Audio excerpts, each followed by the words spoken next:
cat tembok warna putih tuh. Seluruh tubuh saya ini dicat warna putih semua itu sebelum diguyur darah itu. Ya, udah selesai ngecat warna putih, diguyurlah darah di sampingnya itu keliling muter saya. Mana Om Beke katanya, mancing ah. Mancing sana lagi ya, hati-hati katanya. Hantunya banyak itu katanya. Ya hantu biarin, orang hantu alamnya beda Pakcik lah. Di sepanjang pinggirnya kali yang mau masuk ke Pulau Rengas itu dibilang jin itu banyak banget. Udah pada nunggu disambut. Ada yang pendek segini tanduknya 2, yang satu sini patah ada yang gede. Yang paling gede itu duduk di pohon rengas. Duduk di ujung pohon rengas itu tingginya mungkin kurang lebih ya sekitar 60 meter. Saya bilang gini, kalau orang Jawa kan biasa mancing, Mbah permisi kayak gitu. Mau numpang mancing gitu. Saya gini, maaf ya saya mau mancing ikan. Saya nggak mancing situ kata saya.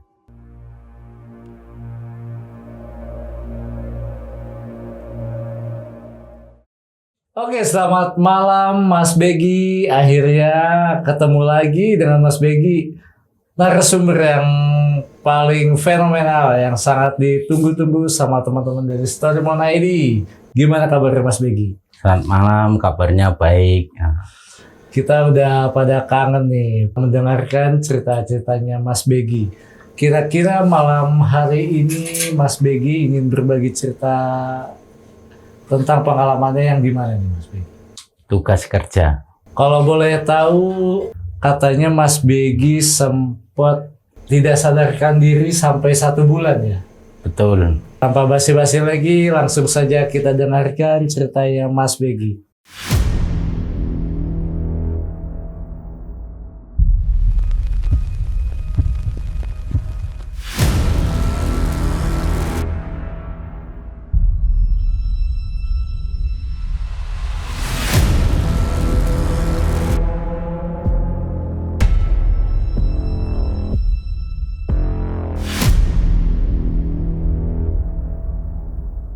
Ini awal mula pemberangkatan dari Bogor nih.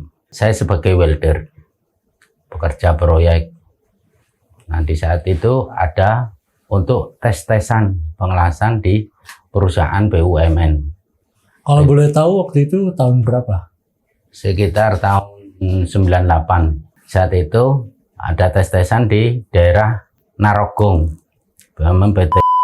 Di PT itu saya ikut sejenis kompetisi lah ya, tes-tesan nasib-nasiban. Apa yang masuk ya dikirim. Nah di situ di saat tes, alhamdulillah hasilnya bagus. Hasil tes-tesan welding saya bagus, dinyatakan lulus.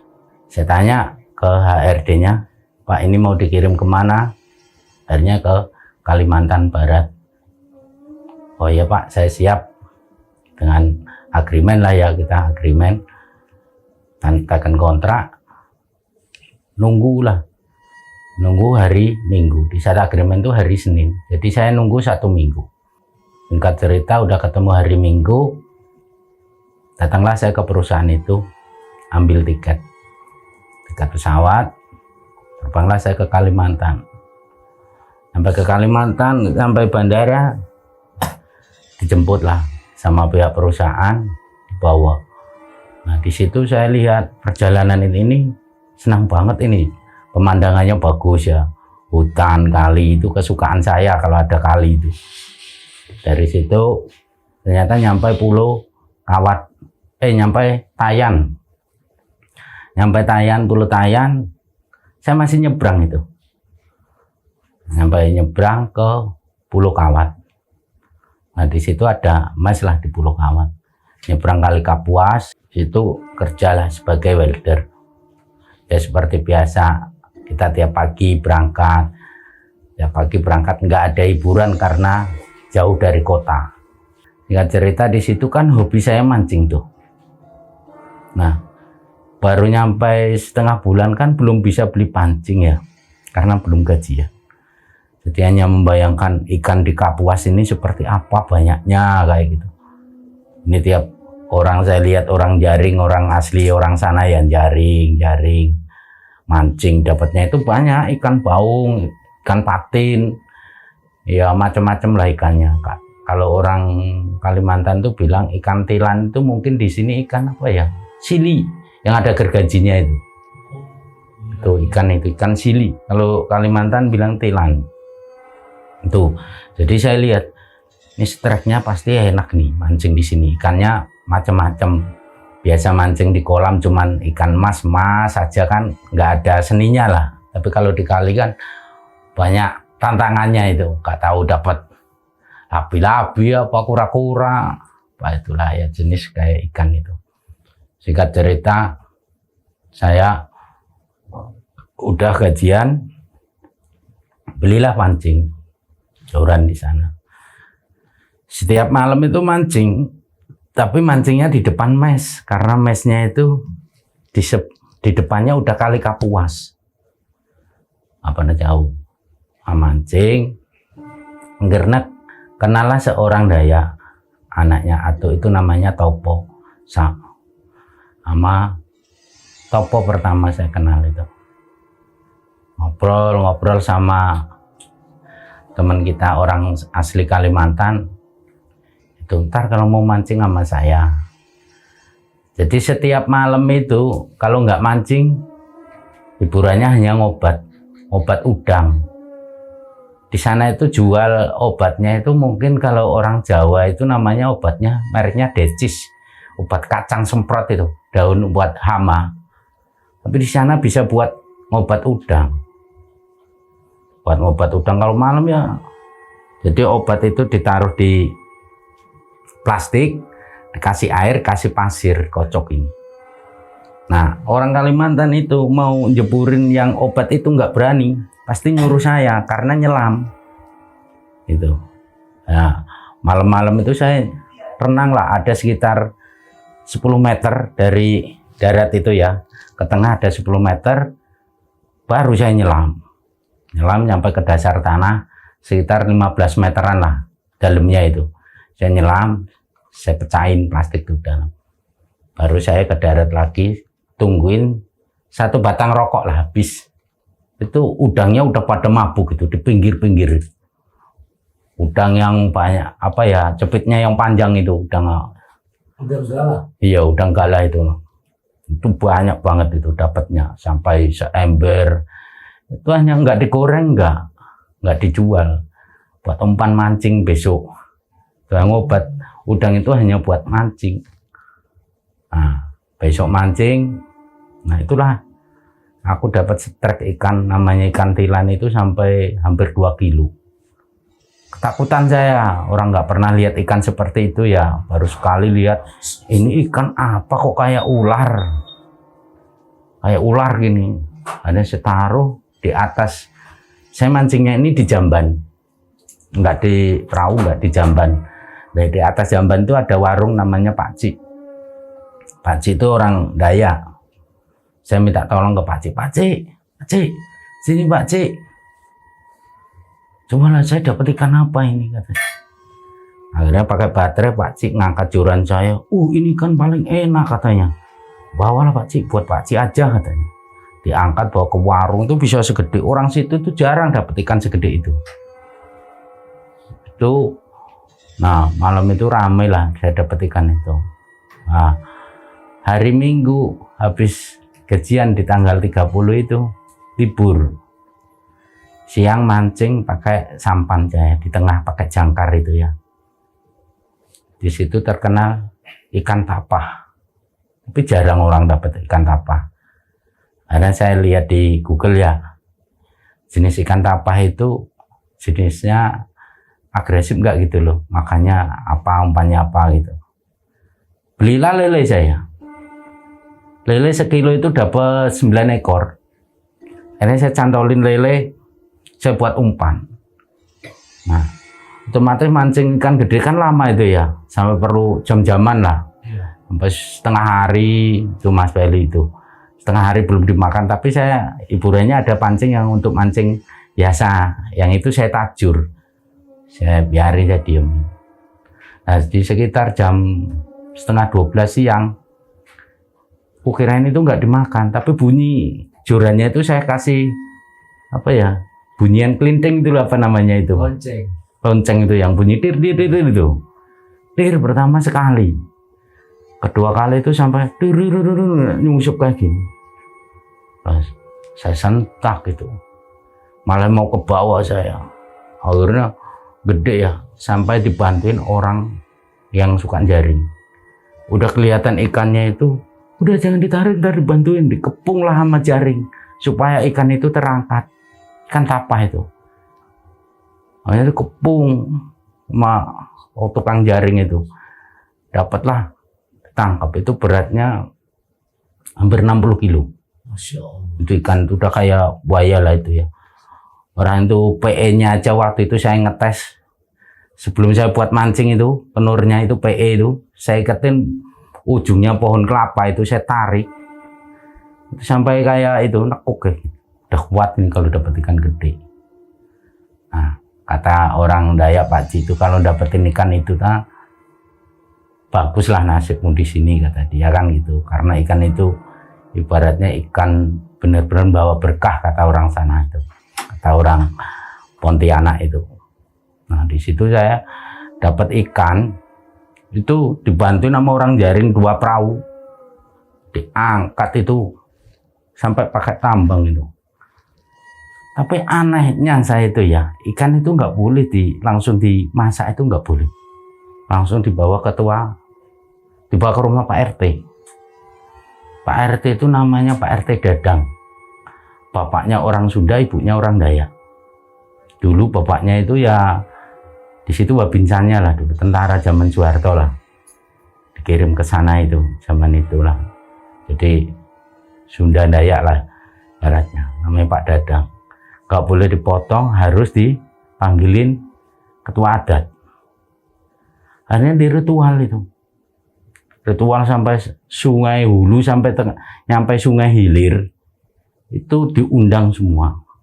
Ritual, udah habis di ritual, baru ikannya disembelih, dipotongin sedikit-sedikit, dibagiin orang banyak. Itu karena ikan itu membawa berkah. Saya itu sampai dipeluk, gini-gini lah, senang lah. Sampai orang Dayak itu sama saya senang banget itu. Nah, di situ akhirnya saya hobi terus mancing terus. Udah mancing, singkat cerita saya ketemu yang Pak siapa namanya, ya Topo juga orangnya tapi yang tua ini. Pak Topo inilah apa, bandar togel itu loh, bandar togel. Jadi kalau orang proyek disamperin, mau beli enggak, itu beli enggak, itu Pak Topo. Tapi Pak Topo yang togel bukan Pak Topo yang anaknya, adiknya Pak itu bukan. Ini Topo yang jualan togel ya, ada 2 nama Topo itu. Nah di situ, Om, kalau manggil saya Om Gondrong. Om Gondrong, kalau mau mancing itu di Sungai Melungai sana banyak. Di sana banyak rumahnya orang Madura lah. Angker saya bilang gitu kan. Ya lebih angker lagi itu kalau mau ke Sungai Kapuas Pulau Rengas katanya. Pulau Rengas angker, ikannya banyak. Asli orang Dayak aja nggak berani katanya. Tapi ikannya banyak gitu. Ya, saya penasaran tuh, apa sih bagian itu, si Bolang aja suruh mancing sana kalau berani. Saya sampai dibilang sama Pak Cik itu si Bolang, gara-gara setiap libur itu pasti mancing itu kerjanya. Orang-orang pada jalan-jalan ke kota Pontianak itu saya nggak ikut. 17-an pada ke kota saya nggak ikut mancing. Hiburan saya itu cuman mancing, di sana itu ya mancing lah itu. Singkat cerita, saya kapan saya punya waktu kan gitu. Libur nggak pernah, di kerjaan urgent, diburu-buru lembur terus. Kadang aja kita pulang jam 6 kepengin mancing, nggak mau lembur. Nah, singkat cerita itu ketemu hari besar, nggak tahu hari besar itu Mi'raj atau apa, tanggal merah itu. Nah, itu saya mancing. Saya nekat itu. Saya tanya, kalau mau ke ke Pulau Rengas itu mau ke hulu apa ke hilir Pak? Ke hilir terus saja. katanya. Kalau udah nyampe simpang kali ada pecahan gini, ke kiri. Kalau pulonya di sebelah kiri, tanya. Oh ya udah, emang mau mancing ke sana? Iya, saya mau ngomong sama Mas Topo yang muda tuh, yang punya sampan tuh. Mas Topo, saya mau minjem sampan. Emang bisa bawa? Kalau pegang sampan tuh dari umur 7 tahun saya udah pegang, Mas Topo. Rumah saya itu di pinggir Bengawan Solo, kata saya gitu. Ya udah pegangan saya, coba tes dulu katanya. Soalnya kalau nggak bisa takut nabrak kayu katanya gitu. Hari tes lah sama Mas Topo bawa sampan tuh, nyebrang. Mas Topo baru percaya kalau saya bisa bawa sampan tuh. Ya udah, ntar malam bawa tapi mesinnya ntar kalau udah mancing bawa naik. Aku bilang sih gitu, yang mesin sampannya itu kan kecil ya. Iya. Ya, Pak. Mesin kayak kelotok gitu. Iya. Nggak tahu berapa PK itu, 40 apa berapa yang tapi kenceng itu kayak jet itu, kenceng itu merek Yamaha gitu ya. Nah itu Mas, besok saya malam Jumat mau mancing Mas Topo. Mancing mana? Pulau Rengas Mas ya. Mau berani lu malam? Ya berani lah, masa nggak ada apa-apa. Awas takut ada ular kayak gitu. Yang saya takutin tuh ular besar lah. Kalau Kalimantan kan terkenal ya. Kalau ular dibilangin hantu sih saya udah nggak takut gitu ibaratnya.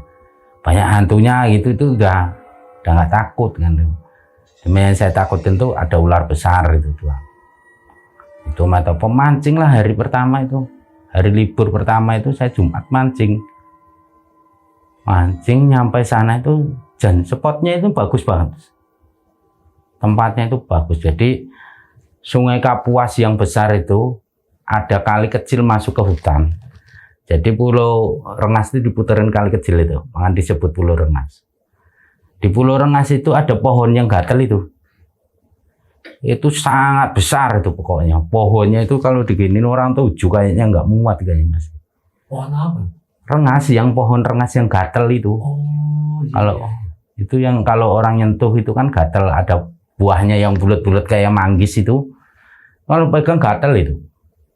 Nah, di situ itu pohon rengas, dibilang rengas 7 itu cabangnya ada 7. Jadi satu pohon udah setengah pohon atas itu, ini ada 7 pohon. Makanya dibilang rengas 7. Nah, disitulah tempatnya makhluk halus tuh ngumpulnya di situ semua. Itu rumahnya itu. Di situ, nah, singkat cerita aku mancing ya tenang. Orang pertama mancing saya nggak ngelihat apa-apa intinya. Mancing itu sampai dapat 1 kintal lebih lah. Saya itu mancing semalaman itu. Masya Allah, sendirian? Sendirian, iya. Itu sampai sini nih, sampai ibarat bahu sini nih. Capek narik sampai bosen narik ikan. Yang ditarik itu nggak ada sekitar sekilo itu jarang kayaknya. Ikan apa Pak? Baung. Baung sama ikan tapa. Itu. Yang banyak kan ikan baung lah. Soalnya di sungapan kali sih. Kalau di tengah ya campur ikannya itu. Sampai 1 kintal gitu, 1 ekor kira-kira berapa kilo Pak? Yang paling kecil kayaknya 2,5 kilo. Wah, yang paling kecil 7 kilo, 8 kilo. Ada yang segede bayi itu. Bayi umur 2 tahun kayaknya itu. Perutnya gede itu. Wuss. Tuh kalau narik itu puas lah pokoknya. Narik ikan saking senangnya ya. Mancing belum pernah lah kayak gitu, terkait itu. Bang lempar pasti dapat, lempar pasti dapat. Nggak pernah berhenti, nggak namanya narik gagal itu nggak ada. Dapat terus itu. Umpannya udang itu? Bukan tuh, kalau itu umpannya pakai usus. Oh, pakai usus. Usus saya taruh di botol aqua itu, saya kasih extra jos supaya empuk sih nggak ulet loh. Kasih extra jos. Tapi baunya naudzubillah usus ayam itu, wow itu. Sampai 3 hari dicuci tangan tetap aja masih bau itu. Itu. Nah, mereka cerita itu pulang, sampailah Jamban sana, ketemu sama Pak Cik. Pak Cik, itu saya dapat ikan banyak banget Pak, gitu. Mau dikemanain? Gitu. Saya jualinnya ke pasar, kata Pak Cik. Ya udah Pak, jual aja, ntar dibagi aja. Ya besok biar bisa buat beli umpan ya.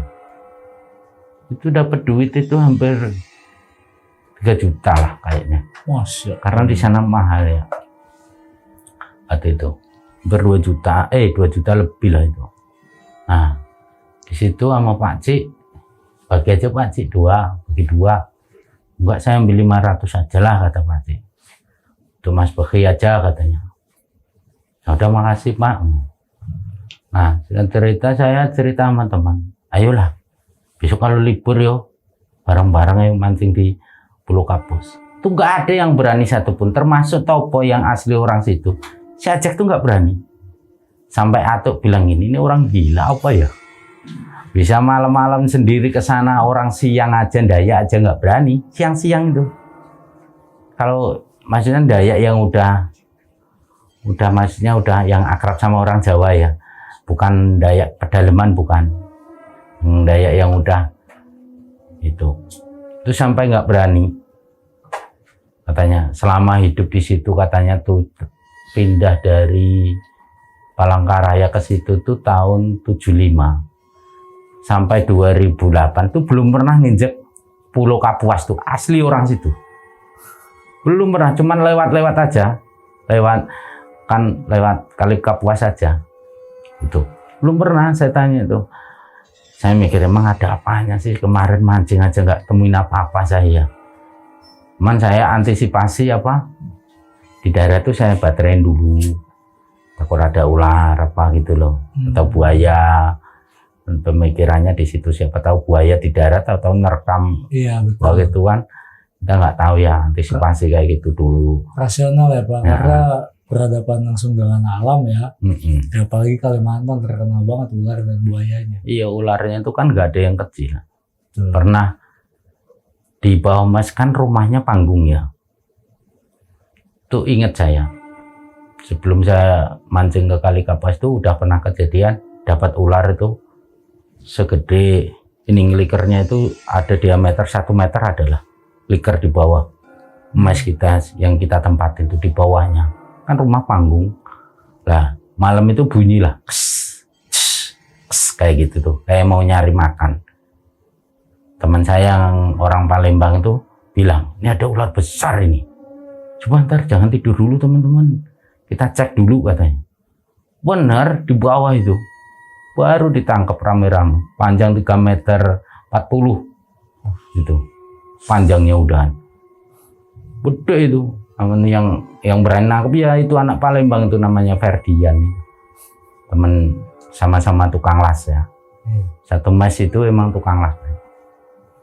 Nah, dia cerita di situ ya hobinya teman-teman banyak yang main burung. Di sana kan kayak burung kacer, murah itu kan murah pertama datang itu.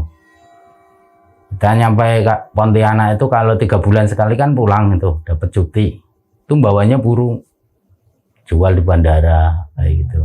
Jadi di sana ibarat harga 25, di Jakarta udah 300, 400. Itu untuk tiketnya, karantina 150. Kalau bawa 10 ekor kan lumayan, satu pralon tuh yang dibikin. Tadi karantina dibikinin rumah sendiri sama karantina, membayar 150. Untungnya banyak sebenarnya perannya. Nah, cerita saya udah ngalamin kerja itu udah lebih dari di sana itu kurang lebih 6 bulan. Nah itu saya belum nemu hari libur pengen mancing ke Kali Kapuas lagi. Nah alhamdulillah ketemu lagi di hari Jumat lagi liburnya itu. Jadi Kamis itu saya udah persiapan empan untuk mancing. Saya udah punya pancing 3 joran. Udah saya siapin, udah saya setel semua.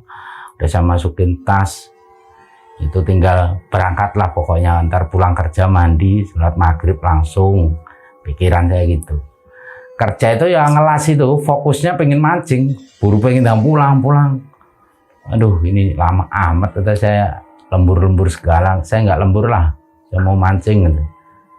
Akhirnya saya mancing, saya pulang dari kerja, mandi, habis mandi, sholat maghrib, langsung makan di warung Pak Cik, ngobrol dulu sama Pak Cik. Mana Om Beke katanya, mancing ah. Mancing sana lagi ya, hati-hati katanya. hantunya banyak itu katanya. Ya hantu biarin, orang hantu alamnya beda Pak Cik lah. Yang penting saya niatnya mancing ikan, bukan mancing hantu, kata saya. Saya udah diingetin orang banyak itu, termasuk Atuk. Dan sering-sering katanya mancing ke sana kalau nggak ada temennya. Kau sendiri kok berani amat katanya gitu. Ya tuh nggak apa-apa lah tuh, doain aja tuh. Atuk itu orang tua yang paling baik di situ, termasuk Pak Cik. Ya tetangga itu kayak saudara semua sih, walaupun orang Dayak itu udah kayak gimana ya, udah kita makan di rumahnya juga udah biasa gitu loh, nggak ada istilah canggung-canggung sama orang sana, karena orang sana itu baik-baik semua. Nah, singkat cerita saya mancing berangkat, panggil situ apa-apa, itu udah disiapin itu sampahnya po. Iya, udah saya beliin bensin Mas Begi katanya. Ya udah, dia ngembaliin, saya kasih uang itu 100. Udah kembalian buat kamu aja po, buat beli rokok. Ntar sewanya ntar besok pagi, kan nyewa itu. Samanya nyewa 150 itu. Terus saya bawa bensin sendiri. Nah, kata saya, oke lah po. Kata saya sana. Perjalanan dari Mes ke Pulau Rengas itu makan waktu 1 jam, kurang lebih 1 jam. Jauh itu pokoknya. Jauh juga ya Pak. Jauh itu. Kalau ke Pulau Mlunge deket. Kalau Pulau Mlunge itu arah ke hulu, ke atas. Kalau orang sana. Kalau Pulau Rengas itu arah ke hilir. Itu saya arah ke hilir ke sana. Nah, habis itu saya perjalanan di pikiran itu perasaan udah gak kayak yang pertama mancing. Ini pikirannya lebih, spotnya kayaknya lebih banyak gitu. Ini lebih dapat banyak ini. Bisa ini lebihin kemarin itu. Pikiran saya waktu saya kesini. Nah, udah nyampe sana. Di sepanjang pinggirnya kali yang mau masuk ke Pulau Rengas itu dibilang jin itu banyak banget. Udah pada nunggu, disambut. Ada yang pendek segini tanduknya 2, yang satu sini patah ada yang gede. Yang paling gede itu duduk di pohon rengas. Duduk di ujung pohon rengas itu tingginya mungkin kurang lebih ya sekitar 60 meter. Pohon rengas itu. Tapi kakinya di bawah gini, rambutnya di tanah itu. Itu paling gede itu. Itu mungkin rajanya di situ, penunggu situ. Kakinya gini ngeliatin saya. Tapi saya cuek aja, karena niat saya mau mancing, bukan ganggu dia, enggak. Tapi habis itu saya permisi lah. Saya bilang gini, kalau orang Jawa kan biasa mancing, Mbah permisi kayak gitu. Mau numpang mancing gitu. Saya gini, maaf ya saya mau mancing ikan. Saya enggak mancing situ, kata saya. Saya mau mancing ikan. Mohon maaf kalau saya kiranya ganggu yang ada di sini semua, ya saya minta maaf. Karena hobi saya mancing, saya pengen mancing ikan. Itu cuman ngelihat semua itu. Di saat saya mau ini masang joran itu ya, itu udah nggak ada satupun, termasuk yang gede tadi. Oh berarti saya diizinin mancing gitu ya. Oh batin saya, oh saya diizinin mancing. Nah, setelah itu saya naruh pancing 1, saya tunggu pegangin. Kok nggak dimakan? Jangan kemarin saya lempar aja langsung disambar. Ini enggak. Akhirnya saya masang joran lagi 1, lempar lagi. Nggak dimakan lagi, lama sampai saya nyalain rokok. 3-tiganya joran itu saya pasang, lama nggak ada yang makan. Nah, cerita yang joran pertama itu dimakan sampai bunyi dir itu sampai nekuk ini. Saya sentak ini, strike, gede banget ini. Lari sana, saya hajar tuh ya. Saya udah senang, dapat 1 nggak apa-apa ini, kata saya. Nah, giliran udah nyampe pinggir sampan saya, mau saya angkat kok jadi kayu. Kayu itu, nggak ikan. Padahal udah ngelawan ya Pak? Iya udah ngelawan, udah senang saya itu. Udah kelihatan kalau sampai ditarik kan, Karena mau saya tarik, lah kok nyangkut kayu. Kayu itu saya lepas, saya buang ke pinggir. Pinggir sampan kan di darat ya. Nah, saya lempar lagi, saya empanin. Kok dapat kayu? Setiap saya mancing lihat joran tuh, jadi mata saya itu pengennya ngelihat kayu itu. Yang saya buang di pinggir kali, di pinggir darat itu kan kena ombak dikit, ini. Itu, nah, kok kayunya kayak aneh temen gitu loh. Pikiran saya kok, setiap saya mau mancing, pikirannya ke kayu itu terus. Nah, saya turunlah dari sampan, saya ambil. Bentuk kayunya itu yang saya heran itu, dia kan ini ya apa? Pang itu apa? Batangnya ya. Nah itu tuh bisa oval gini nih, kan bulat oval dia mah. Oval tapi tengahnya itu lubang berlubang. Tapi nggak ada sambungannya kayu itu. Yang saya anehnya di situ. Patahan apa ranting apa gimana Pak? Ranting. Ranting. Iya. Jadi bukan kayu yang besar, bukan, rantingnya lah. Tapi itu bulat, segede selengan inilah. Itu kayu pun sampai sekarang masih ada di rumah saya, sampai buat filosofi di rumah lah ya, buat kenang-kenangan saya di Kalimantan. Ya, buat itu saya dapat dari Kalimantan. Nah, itu saya akhirnya dari sore mancing sampai jam 11 itu satu pun nggak ada yang dimakan, masih utuh umpannya. Dan saya mutusin jam setengah 12 pulang, umpan yang 2 botol usus itu saya buang ke kali. Jadi cuma dapat kayu itu aja. Ada kemarin sampai 1 kintal. Iya, 1 kintal lebih itu hanya dapat kayu. Pulang saya, pulang perjalanan itu berat banget, nggak kayak biasanya. Sampan itu saya sampai saya gas gini nggak bisa lari. Bengung gitu aja, jalan-jalan tapi nggak bisa lari, nggak kayak biasanya sekali gas langsung turun. Sampannya itu kayak jet itulah kencengnya itu. Kalau itu enggak, itu berat, itu kayak bawa sampan tuh kayak muatan 1 ton kayaknya itu mungkin ya. Angin beratnya itu sampai nggak jalan tuh. Tuh. Nah, cerita udah nyampe Jamban sana mau ngikat, itulah saya nggak sadar itu kayak dibilang pingsan tapi napas saya masih ini ya, kata temen itu yang cerita temen saya. Dibawalah ke rumah sakit 2 minggu nggak ada perubahan. Nah akhirnya datang namanya orang tua Pak Rahmadi, orang Kediri, cuman udah diam di sana udah lama. Oh berarti Bapak setelah sampai Jamban itu udah nggak sadar, koma?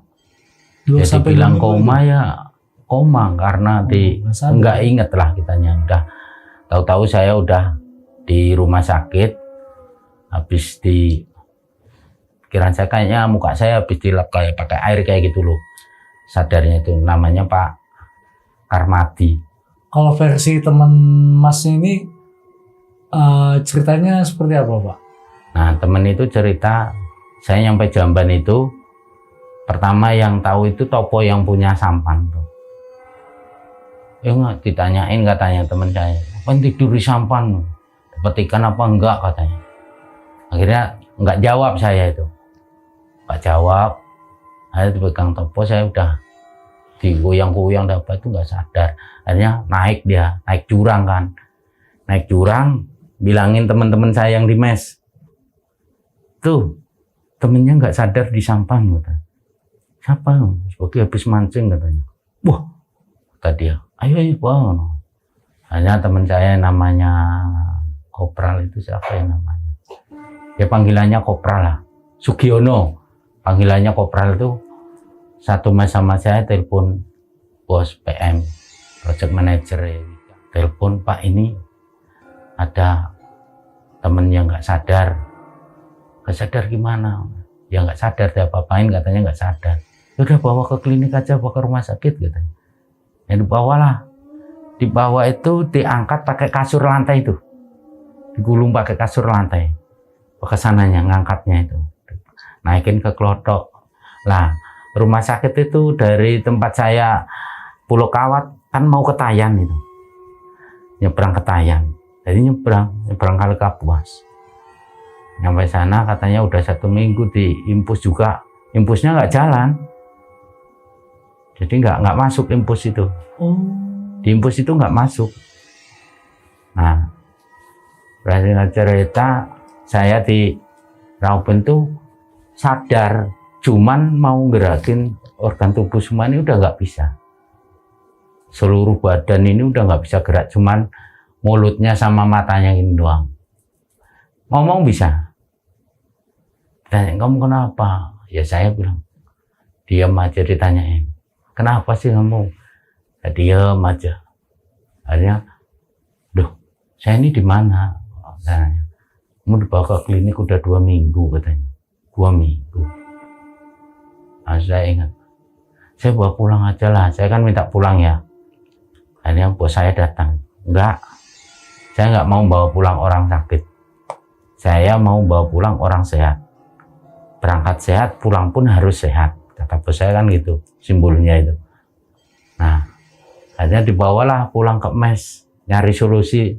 Lagi mungkin ya, bos-bos itu lagi datanglah itu yang ngobatin saya yang pertama itu, Pak Armati ke situ. Baru nyampe pintu mau masuk ke mes saya, itu orangnya udah nggak mau masuk. Udah keluar darah, udah muntah duluan. Itu akhirnya bilanglah sama Atuk, ini benernya sakit apa ini anak ini? Sampai segitunya saya mau masuk sampai mengeluarkan darah. Dan si Atuk nengoklah ke saya. Saya bilang, Tuk, tolong saya lah, Tuk. Saya, oh iya sabar, kata si Atuk. Ntar saya ngomong sama bosnya dulu. Ini anak ini kalau mau sembuh, bawa ke Sanggau. Ntar sama saya nunjukin. Gitu. Saya juga cerita, bener paginya, malam itu, habis dari klinik di Mas itu, besok pagi mau dibawa ke Sanggau. Mau dinaikin ke Klotok lagi itu. Bawa Klotok, pakai kasur lantai, itu saya lihat tuh. Melihat matahari gini dong, jam 9 pagi itu. Masukin, berangkatlah ke Sanggau. Itu perjalanan antara Pulau Kawat ke Sanggau itu makan waktu lebih dari 2 jam. Kurang lebihnya ya 2 jam lah. Tapi Bapak mah sadar ya? Udah sadar itu. Cuman badannya nggak bisa gerak. Berat pokoknya, nggak. Kayak mati semua lah. Lemes, nggak bisa. Oke. Nah, habis itu perjalanan nyampe sana, dipanggullah orang teman-teman itu. Banyak termasuk ya Acap, Ahman, Ferdian, si Kopral, banyak teman orang proyek pada bantuin ke sana. Sana itu belum ketemu sama atuknya itu, yang ketua adat sana ya. Dia ada ketua adat di sana itu yang dituakan lah. Kalau orang Jawa yang mungkin spiritualnya orang Jawa itu dituakan. Sesudah nyampe rumahnya, hanya nenek-nenek yang nyambut. Ada apa katanya. Ini lagi sakit nih, Nek. Mau minta berobat ke sini, kata bos saya. Oh ya udah masuk. Ntar nunggu atuk saya panggil dulu, atuknya ke kebun katanya. Oh iya Nek, tungguin lah. Neneknya ke kebun, manggil atuk. Atuk nyampe rumah, masuk pintu itu udah, astaga. Ini kok dari biasa katanya, bisa dibawa ke sini semua katanya. Itu dengar saya, maksudnya apa tuh tadi ya, kok dari biasa kok dibawa semua. Nggak taunya ini satu tangan ini 700, itu bangsa ya, ibaratnya setan itu adalah jinnya itu 700. Jadi saya nggak kuat ngangkat, seluruh tubuh itu ada yang nempatin gitu. Tapi jin itu nggak bisa menguasai batin, cuman bisa menguasai dohir saya. Jadi kayak raga saya ini bisa dia, tapi batinia saya nggak bisa dia. Nah itu sampai situ dia bilang, nyampe situ nggak tahu dia baca mantra apa ya. Akhirnya keluar lagi manggil bos saya. Terus saya diajak ngobrol, gini nih. saya dengar dikit-dikit lah. Iya, saya mohon maaf, kok dikira saya mau cari untung atau apa gitulah bahasanya. Saya niat saya nolong. Kalau mau saran saya, ya silakan, Pak, katanya. Saya saranin. Itu sarannya apa? Kata bos saya gini. Ini harus dibelikan 20 ekor babi. Langsung bos saya gini, 20 ekor babi. Ya nggak apa-apa, saya belikan. Nah, gitu. Akhirnya, kamu mau beli kemana? Di sini. Saya punya sendiri ternak sama saudara saya yang di bawah, katanya. Alhamdulillah itu kok belinya nggak jauh. Jadi tetangga-tetangga itu. Termasuk Ado itu punya 9 yang udah layak dipotongin. Udah yang gede-gede. Ya, sampai komplit dapat 20 di depan rumah itu. Saya dengar itu bunyi babi, tapi saya di dalam ruangan, di lantai. Saya itu ditidurin di lantai, nggak boleh alas kasur apa tikar, nggak boleh. Di lantai, tanah itu. Tanah, di lantai. Udah. Saya cuma dipakein celana dalam doang.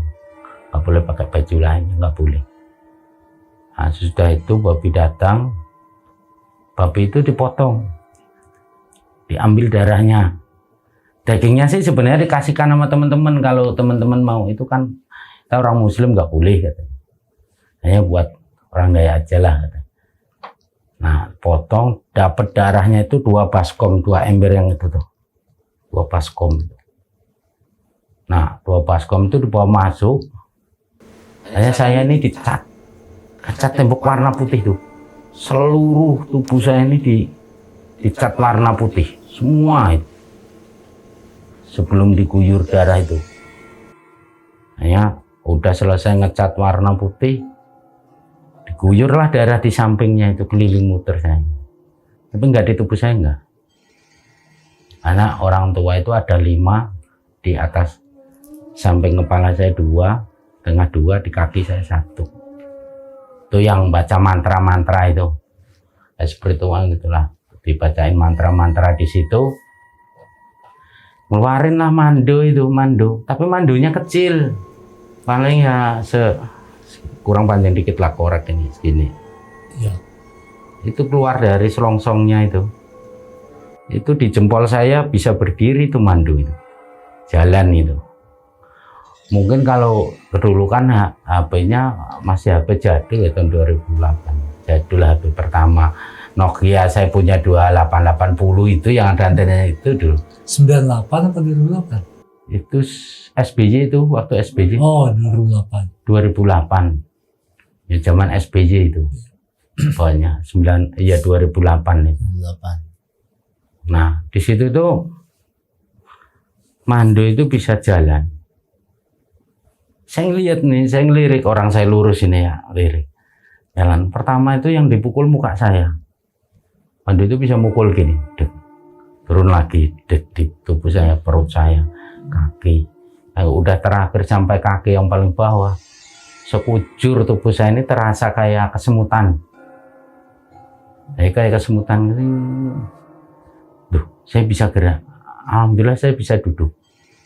Oh, mungkin kesemutan itu efek peredaran darahnya lancar kali ya. Nah, habis itu nggak tahu dia, orang 5 itu semua itu spiritual itu muntah darah semua. Nggak ada yang enggak. Pokoknya dia udah, intinya kayak pasrah lah. Kalah menang dia, pokoknya intinya saya tolong kamu sampai di mana. Nah, di situ kayak narik dari tubuh saya itu kayak orang kayak mau kecekek gitu tuh. Kayak gitu bunyinya itu kayak ditarikin semua itu. Badan ini sakitnya untuk bila waktu terakhir kali itu. Nah, di situ yang orang paling tua itu bilang, kamu namanya siapa? Baik itu. Kamu orang Jawa mana? Jawa Timur. Ibu kamu namanya siapa? Ditanyain kayak gitu. Saya kasih tahu Muntama, kata saya. Ini ada satu di tubuhmu yang nggak bisa saya ambil. Ini asli orang Jawa. Saya nggak berani. Kalau ini saya ambil, takutnya kalau nggak masnya yang meninggal, saya yang meninggal, katanya. Ya udah biarin aja lah tuh, saya juga nggak tahu itu apa kan itu, karena saya selama ini nggak pernah belajar apa-apa tuh, intinya di situ. Kalau saya punya gini-gini saya nggak pernah belajar gitu aja.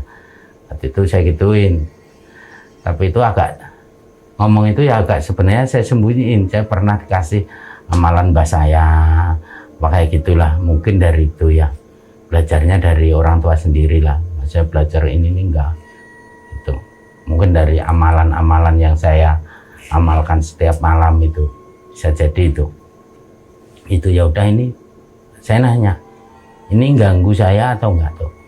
Kalau ganggu ya mau saya buang ke Jawa aja antar. Enggak, ini bagus katanya, ini positif lah, bagus, nggak usah dibuang katanya, karena batinmu kuat ada ini. Kalau batinmu kalau nggak ada ini, kamu udah mungkin sekaligus tuh mungkin udah nggak ada nyawanya kamu ini, karena mau dikuasain itu katanya. Oh itu ya tuh, iya ya, terima kasih banget itu sama Ato. Di situ akhirnya potongin ayam, tamunya ini teman-teman potongin ayam sama Ato, suruh makan dulu lah. Tapi saya udah sadar, udah sehat, udah kayak biasa gitu, nggak terasa sakit. Anehnya itu kayak gitu, sehatnya kayak semula lah pokoknya. Udah bercanda sama temen, wah lo bikin takut-takutin saya aja, temen tuh pada kayak gitu semua lah. Itu Mas Begi, si Mandau itu gerak sendiri, jalan sendiri, apa ada yang mukul? Gerak sendiri, jalan sendiri. Itu kecil mandonya itu, Jadi, kayak peso dapur lah itu mah. jadi bener lah ya, Iya. gosip-gosip. Ya aku denger, nggak tahu kan, Iya. Mandau itu bisa terbang atau jalan. Itu asli lah. Kalau setahu saya ya itulah, karena orang sana itu baik banget. Kalau sama orang Jawa itu baik, kayak dianggap kita ini saudara tua atau gimana ya. Itu persedulurannya, itu persaudaraannya bagus banget. Saudara-saudara yang ada di Kalimantan benar-benar, kalau ada kita ke Kalimantan itu baik banget lah. Saya di Pontianak itu hampir 2 tahun. Itu ada apa-apa ya dibelain sama orang sana, sama ada masalah ya orang sana belain. Baik. Dari situ perjalanan bawa pulang, saya cuti. Karena saya harusnya waktunya cuti pulang ya, itu nggak pulang karena saya sakit. Orang rumah pun nggak dikabarin, itu orang rumah. Tapi dari datuknya sendiri, Mas Begi sempat menanyakan nggak kenapa bisa terjadi seperti itu? Ya karena itu tempatnya itu diganggu sama saya katanya. Oh, Mancing di situ kan rumah dia. iya. Belum ada sejarahnya orang sana itu berani nginjek di pulau itu, belum ada. Itu pulaunya nggak gede, kecil, cuman ada pohon rengasnya itu yang paling gede. Maksudku apa karena Mas Begi bawa kayu itu atau sempat ngapain? Ya itu kayu itu sebenarnya, kayu itu kan rumah dia. Jadi banyak di kayu itu sekitar ya kurang lebih itu 1.500-an penghuninya itu.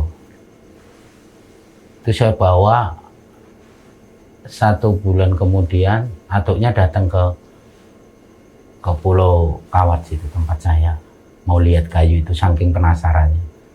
Gak berani megang, tapi saya megang biasa. Kata si Atuk, itu udah milikmu, buat kenang-kenangan dari Kalimantan katanya. Kata Atuk, kalau orang nyuri di rumah saya nggak bakalan bisa keluar karena ada kayu itu, pasti muter itu aja. Kata Atuk itu mah. Itu. Oke Mas Begi, setelah kejadian itu ada apa lagi? Ya, setelah itu ya saya ngabisin kontrak kerja ya. Kerja di sana ya alhamdulillah aman-aman terus. Semenjak habis kejadian itu nggak ada istilah yang kayak yang udah-udah, nggak ada. Jadi langsung kita menyelesaikan kontrak, pulang. Alhamdulillah kalau gitu ya. Iya, Berarti sampai sekarang alhamdulillahnya masih sudah hidup normal ya. iya. Tapi gitu. si kayu itu masih ada di rumah. Masih ada. Kalau boleh minta fotonya nanti kita minta fotonya ya. Oh iya, itu ntar kita kasih tahu. Iya. Itu kayunya ada di Cilacap. Oke, Mas Begi, terima kasih banyak. Akhirnya Mas Begi dari kejadian ini bisa sembuh normal lagi ya. Ya, alhamdulillah. Pokoknya cerita-ceritanya Mas Begi sangat mengerikan sekali kalau menurut saya ya.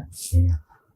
Next time boleh cerita lagi Mas Begi. Ya, masih banyak cerita yang saya alamin yang aneh-aneh, masih banyak.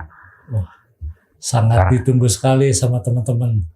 Kalau misalkan like dan komennya di atas 1000, gue panggil lagi nih Mas Begi. Oke. Pokoknya jangan lupa dipencet-pencet tuh tombol like ya. Dan komen-komen aja, komen apa kek. Ya, terima kasih banyak Mas Begi sekali lagi. Terima kasih. Ya, sama. Saya Melki undur diri. Wassalamualaikum warahmatullahi wabarakatuh. Waalaikumsalam warahmatullahi wabarakatuh.